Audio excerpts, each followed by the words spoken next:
Guys, this video is sponsored by Squarespace. They are the place to go for creating a website or an online store, but we'll talk about those guys later in the video. All right, my friends and comrades, the day has come. We have had the Yamaha R7 on loan from them for about a month now. It's actually been a little over a month, and today's the day. I have been riding this thing quite a bit over the past month, and let's find out what this thing is like living with for 30-ish days. Like I said, guys, we got this thing from Yamaha, and I've spent some time on it. We've made a ton of videos. You guys, look at all the videos we made on this thing.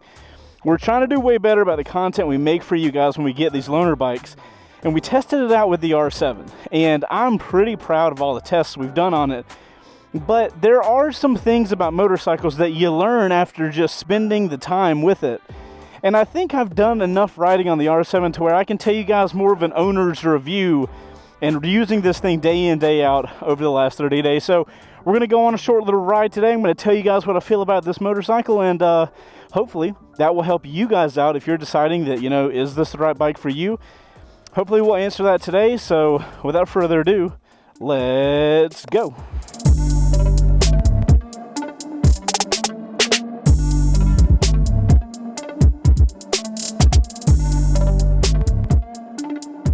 Also, you guys know I had to come back to the church parking lot where we filmed our Learn to Ride series.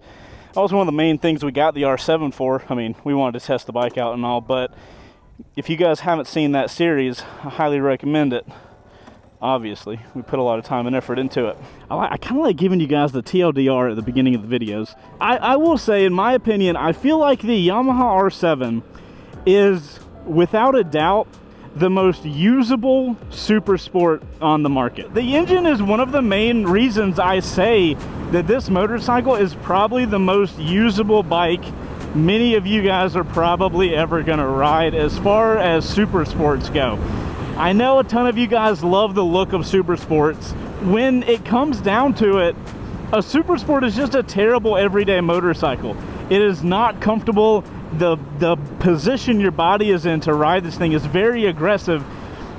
The clip-ons make you lean over the motorcycle, and day-to-day riding, they're just typically not good. The power is typically very high up in the revs, and that power is hard to get to unless you're in like a track environment or something like that. The R7, and this is one of the reasons I think the R7 is the best super sport out right now, is that it takes away all this inline 4 power band that everybody's used to on a super sport, and it puts in the parallel twin that the CP2 has, to where now instead of having to fight for that power and make sure you're at the right power band whenever you need it, it gives you that linear power throughout the entire rev range. And that you are going to find, and I can tell you guys, after spending all this time on it, I can tell you that makes the bike so much more rideable. I don't have to be thinking about what RPMs I'm at. I can just ride the motorcycle, and I know that if I'm in the wrong RPM, that's okay. The bike will pull me out of it if I need to. I have very much enjoyed the average style of riding on this motorcycle as compared to something like a CBR 600RR or an R6. Now, I do want to make something super clear, and it's like some people think it's a secret, and they don't, like, people are trying not to say it. The R7 is not as fast, generally speaking, as other inline 4 super sports. It also doesn't cost as much. Those motorcycles, if you are in a track environment, the vast majority of people will find that the typical inline 4 super sport is going to be far faster than the R7. So that's totally because of the engine. You know, that's a twin versus an inline 4. In an inline 4, you're going to have the power all up high in the revs. You just got to rev the hell out of the motorcycle. The R7 is going to have a generally good amount of pull throughout the entire rev range. So that's why I say the bike is a lot easier to ride. And it's much more pleasurable to ride around in situations like this. You know, we're going to go through a small little downtown setting. I would pick the R7 over any other inline 4 every single day of the week, hands down. Speaking about the super sport, the other super sports in the class and the inline 4s, one thing that the R7 is going to have extremely similar with those motorcycles is the body position. You guys should be relatively familiar with that at this point. If you're not, you know, there's plenty of content to go watch. The R7 is very classic super sport. You are leaned over, your legs are tucked up, you've got clip-on, so you're kind of lower down. This body position makes it so good for riding technically.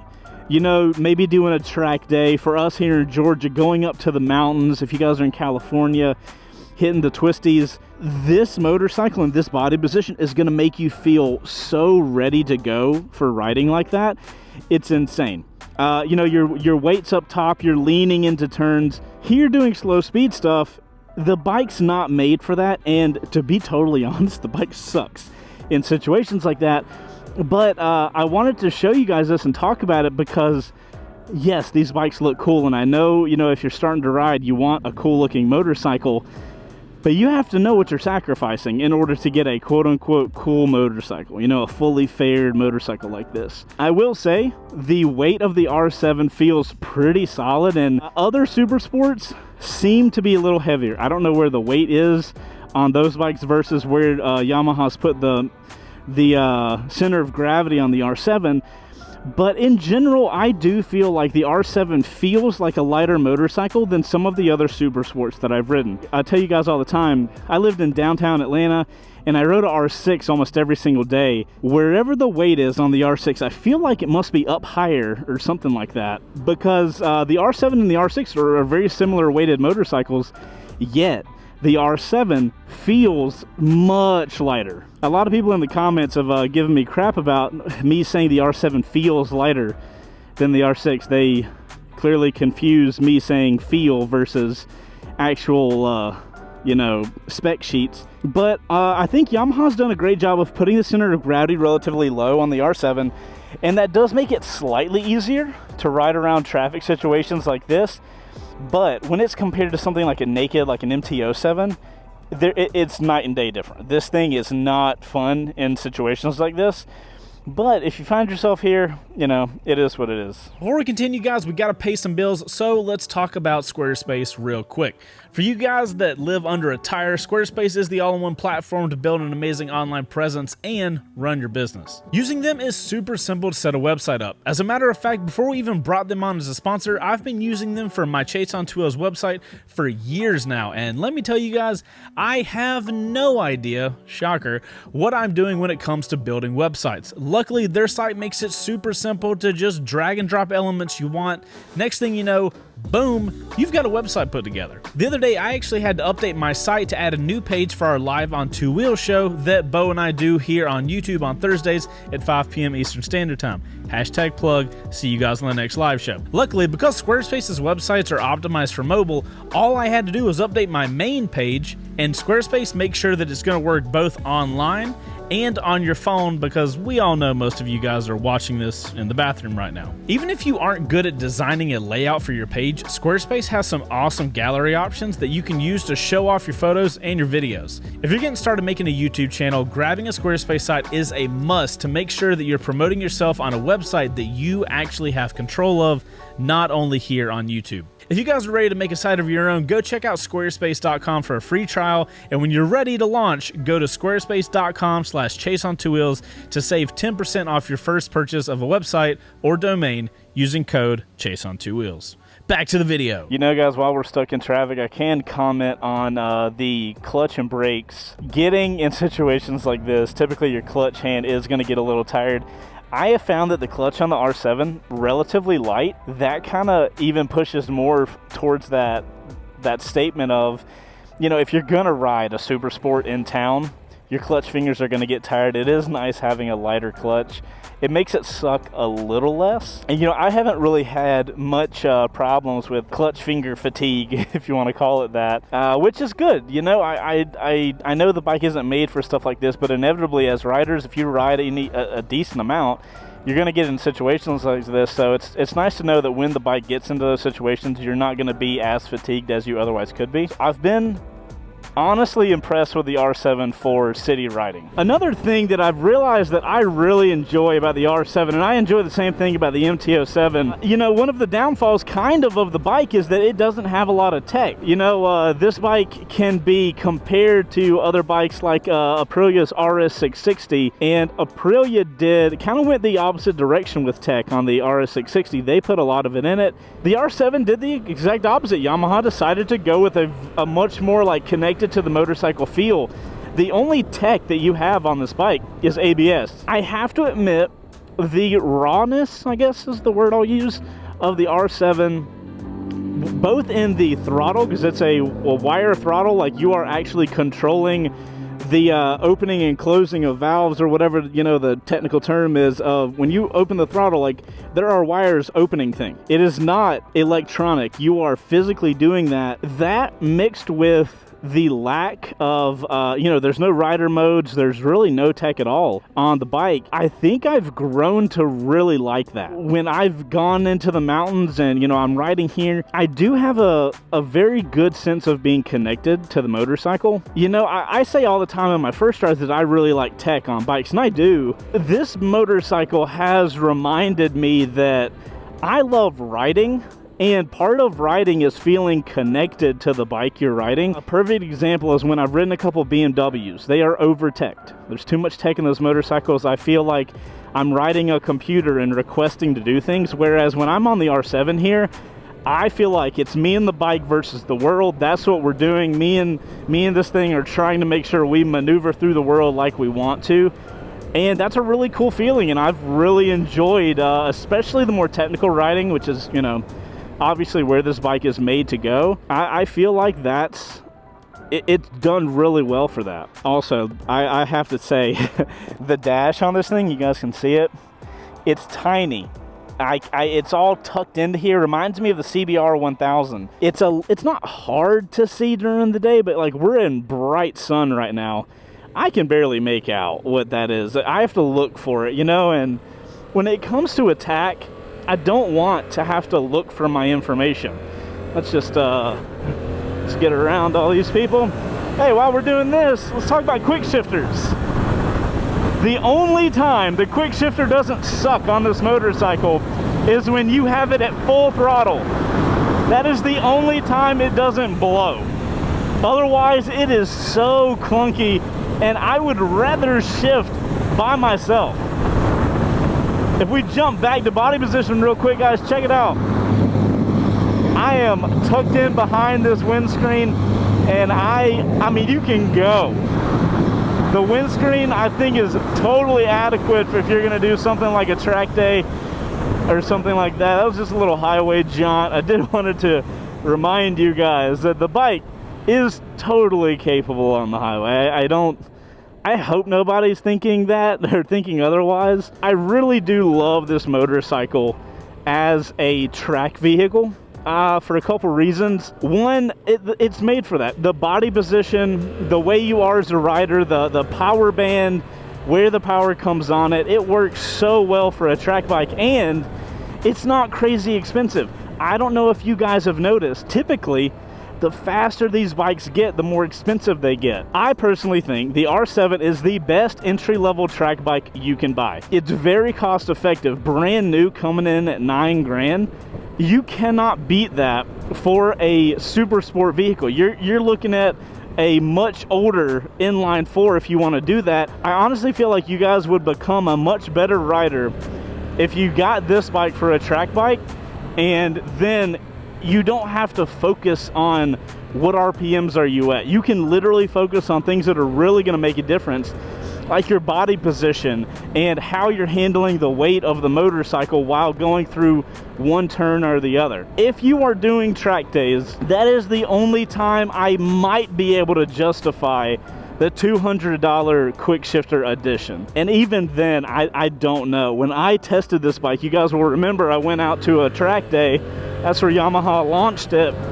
And I found myself not even using the quick shifter. I just wasn't a fan of it. So let's talk about the seat, because inevitably your butt's gonna hurt riding on this thing as well as your back. I feel like the seat is not bad. If you, let's say you're gonna go for a day trip in the mountains and you're gonna come back, Your back will be a little sore, your butt will be a little sore, but it's manageable. Where I feel like this bike would be terrible would be touring, and I don't think any of you guys are going to buy this motorcycle to tour. Just keep that in mind. You are going to have to be taking breaks, getting off the bike. The fuel economy is not that bad, honestly. Like, the fuel economy is okay. It's just the body position. I think you're gonna want to die. Hey, going over a giant bump, let's talk about suspension real quick. So this is another reason that I think this bike would be a phenomenal track bike. You aren't getting top-notch suspension on a motorcycle that costs $9,000. Can we all agree with that? Cool. We understand how money works. Awesome. But the cool thing is, the suspension you get on the R7 is going to be a lot harder than other suspensions you would get for this dollar amount. And as you guys can see, they are adjustable. And let's just say you bought a brand new R7 with the intentions of making it a track motorcycle. You ride on it for a little while, you get really used to the body position, and you start advancing in your technique. Now eventually you're going to get to the point where you can like tell that, I need the suspension a little harder in this section or in this way to help me as a rider. The R7's prepped up for you to be able to adjust that kind of stuff. Having an adjustable suspension on a motorcycle that costs $9,000 is actually a pretty big deal.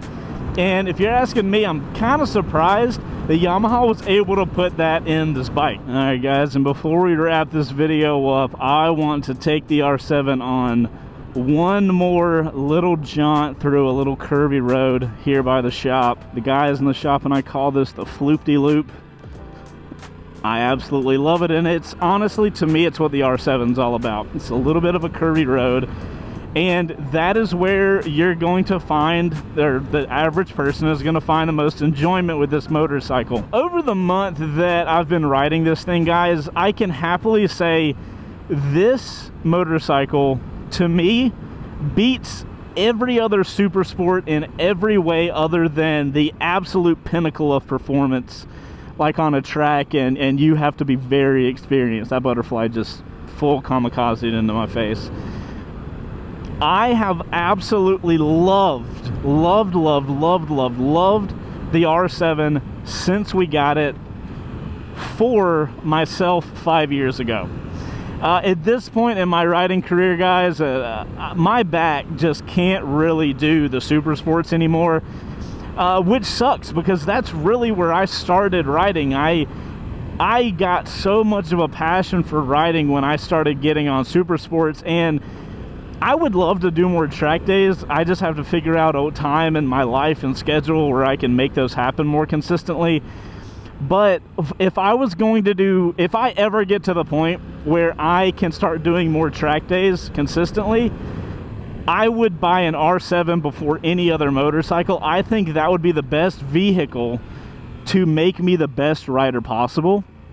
You know, maybe eventually, if I did them consistently enough, I could progress past the R7. But I just think it's one of the best track vehicles you can buy right now for entry-level track people.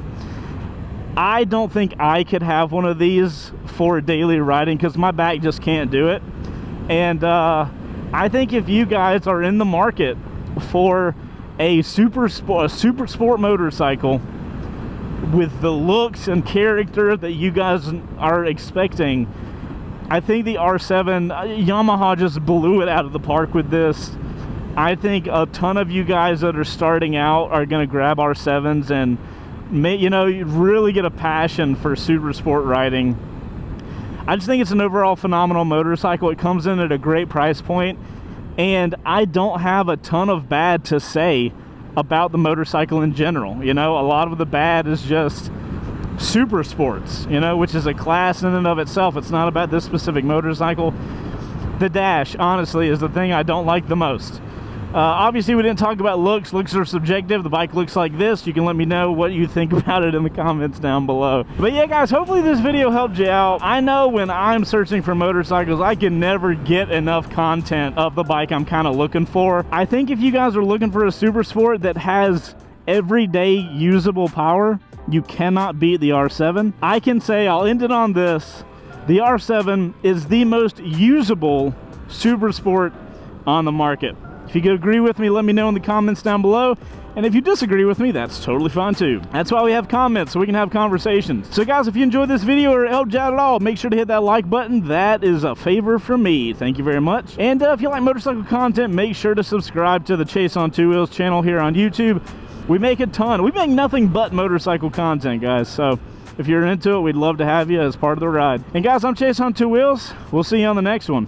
Later. Outro crew. We ended on the 1 month review. I gotta say, man, I wish so bad I could go in a time machine and give this to myself 5 or 6 years ago. I would have died. I would have loved it so much. But Outro crew, let me know what you guys think about the R7. You know, hopefully you guys have seen a lot of the content we've made on it, and let me know what you've thought about it. All right, Outro crew, make sure to put OC in your comment. That stands for Outro crew. That's how we know you guys made it to the end of the video. And we really appreciate you guys making it to the end of the video. When you guys do that, it tells YouTube to send our video out to more people, and it is super helpful for watch time. All right, Outro crew, we love you guys longer. We'll see you on the next one. Later.